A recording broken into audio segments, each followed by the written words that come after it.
team.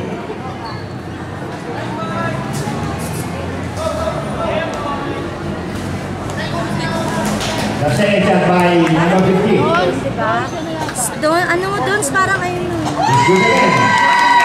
10-14. Samahan mo, Joey. Lagrimas. Ayun na, papasok. Taisi fires double. Rebound by Anderson.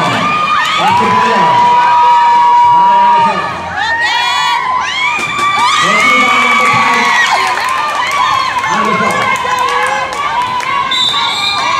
Power number 2. Oh, ay nakikita na ano nang Number 14 na naman. Na-foul na naman yung number 2. Kulit ni Joey. Dapat magtago siya. Dapat itago. Lagrimas out on the team. Dapat nalakad pa nila ng malayo. Hindi nalakad pa nila ng malayo. Ball speaker by Namayo. Baba muna nila. Precious double.